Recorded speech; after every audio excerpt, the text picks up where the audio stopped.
different plan that where premiums will go up a little bit higher than we would have liked because of this.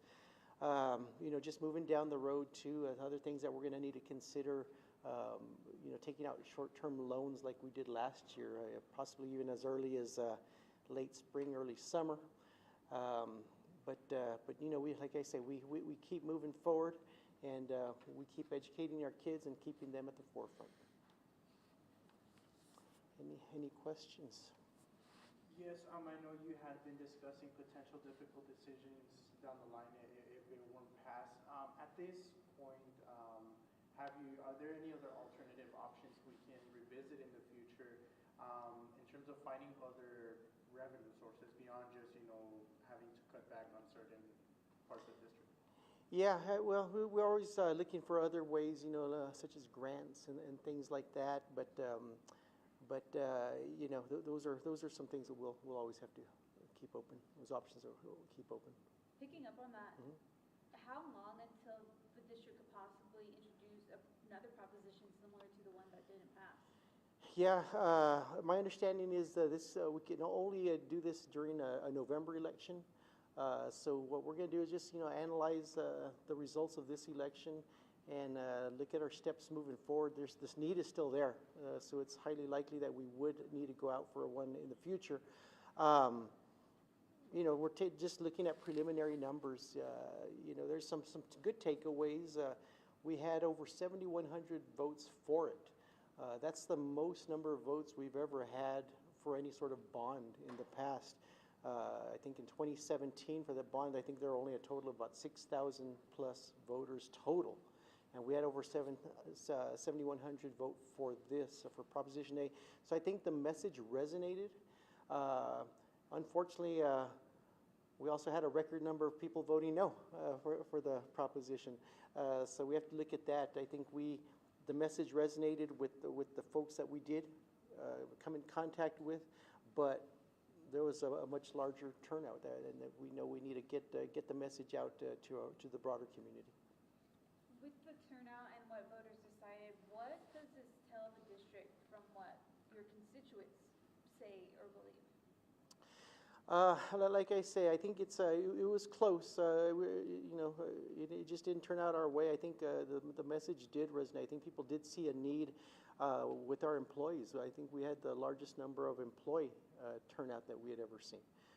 So they understood the importance of it, the significance of it, and the impact it would have on the district. But again, it's just going to be about that further outreach to the broader community. Can you elaborate a little bit more about the impact this would cause the district? Yeah, I mean, we would, like I say, we would have to take out short-term loans. That's going to be in our future. The rising costs of the health care for our employees. That's going to be a vote we're taking tonight. At some point, we are losing students. We're already projecting that we'll have about 800 students less next year than we have currently. So with less students means less staff, and we're hoping we can get there through natural attrition. But those are some things that we need to look at. Programs. Can we afford to continue some of these programs that we offer our students? So these are just some of the decisions we'll be looking at moving forward. In the past year, we've seen some layoffs within the district. Could, due to this proposition not passing, could layoffs be something we see in the future as well? It's tough to say right now. Again, we're budget season is coming up, and we're anticipating an 800 student loss. So, we definitely would rather do that through natural attrition. Last year we offered a separation incentive for those employees who retired or resigned. I'm assuming that we would look at something like that as well. We'd want to take other measures before we take such a drastic step as a reduction in force. The margins were slim. Yesterday you mentioned how you believe the ballot language might have been, challenge for some voters. We've also seen some feedback throughout these past few weeks with this on the ballot. Some people still having distrust based on recent history of the district. Perhaps what would be your message now that the election has concluded to those voters that perhaps voted no, not necessarily based on what the language was on the ballot, but still having that sense of distrust. Yeah, no, that's a great point. I think, we've gone through a lot these past couple of years. It's been well documented, and I think we do need to reach out more and continue the transparency that we've been showing over the past year and a half. Just those, taking those concerted efforts to make sure that the community understands what we're about and involving them. I know just coming up during our budget season, which starts, early next year, we definitely want to include the people from the community to provide input. We do want to show that transparency. We want them to show where their tax dollars and how their tax dollars are being spent. So it's going to, I think, just be efforts like that moving forward. Like I say, 7,100 people did vote for it. That's the highest number we've ever had. So I think that does show that the trust is coming back. But there's still work to be done, and we'll continue to do that.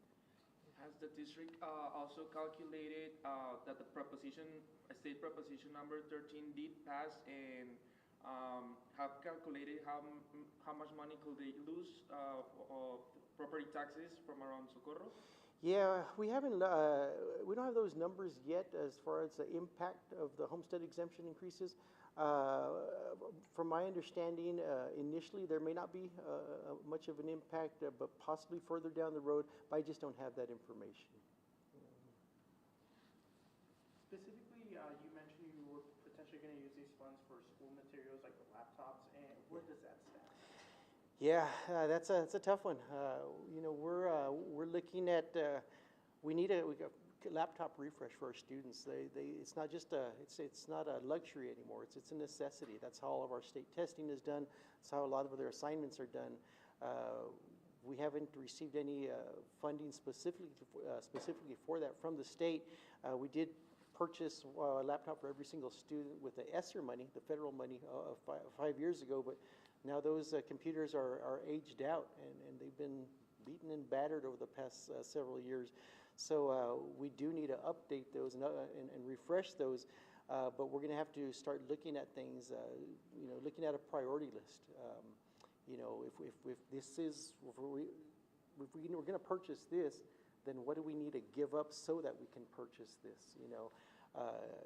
Start looking at priorities. We passed a balanced budget, which we're proud of, but it just means that we can pay for everything now. We can't take on any additional expenditures.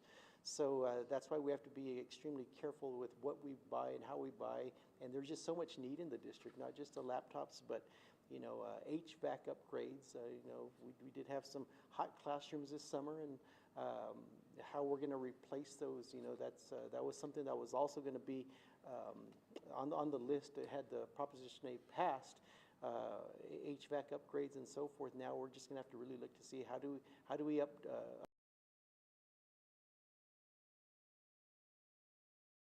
their age. The systems are aging out, so we need to look at those things as well.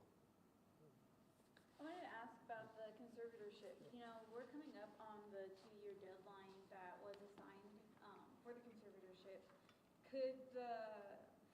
For this proposition not to pass, could that conservatorship be extended?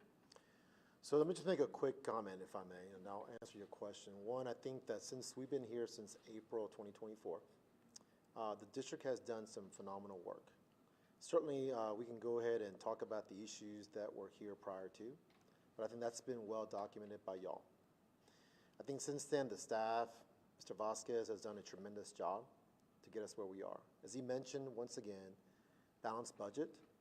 After having a $42 million deficit, the district did everything they could within the means that's been provided, right, to adopt the balanced budget that we're operating under at this particular point.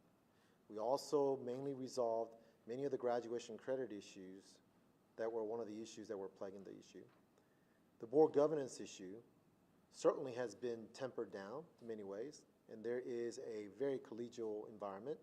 The board is continuing to invest in themselves through additional training. In fact, we have 2 days worth of Lone Star governance training coming up on November the 14th and 15th as well.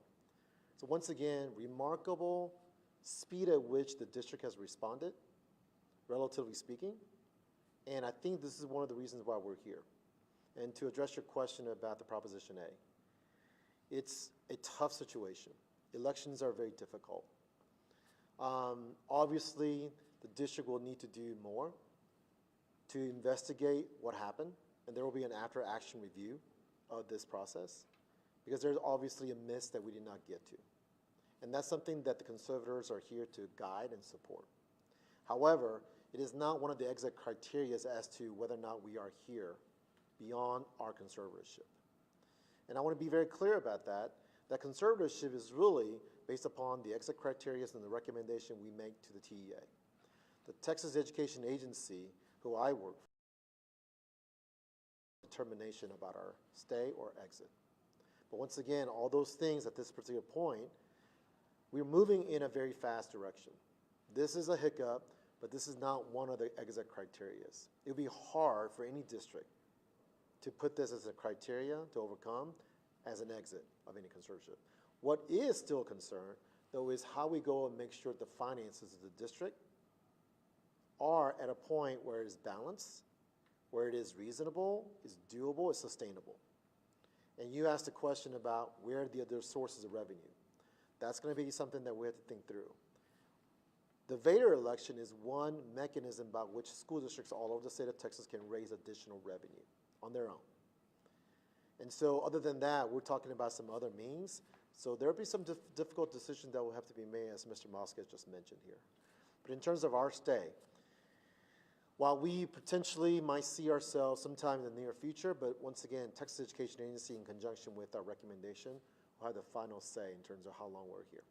In terms of the exit criteria, is there anything that you can share, any sort of criteria that is standing out that you don't seem fit to be completed by the time? Great question. I appreciate that very much.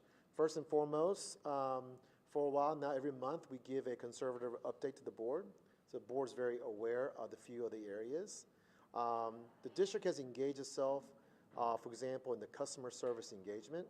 This is not a recognition program, but a way to, once again, to get a deep pulse speed understanding about what's happening with our community members, our parents, staff members, and so forth, even our students. So that mechanism can be rolled out here sooner than later. And I think in some sense that would have probably also helped really understand the pulse speed of the election process and where we are, and hopefully that will be coming to a positive note for the district going forward. But really at this particular point, when you look at the list of the various items that are part of the exit criteria, the district has moved very quickly to resolve many of those issues, and I do commend the staff here and the district and the board for really making this a great partnership and really working with us to make things tough decisions, but getting to where we are today. It's certainly, when you lose an election like that, like last night, it's tough. But certainly the voters have spoken. We had to honor that.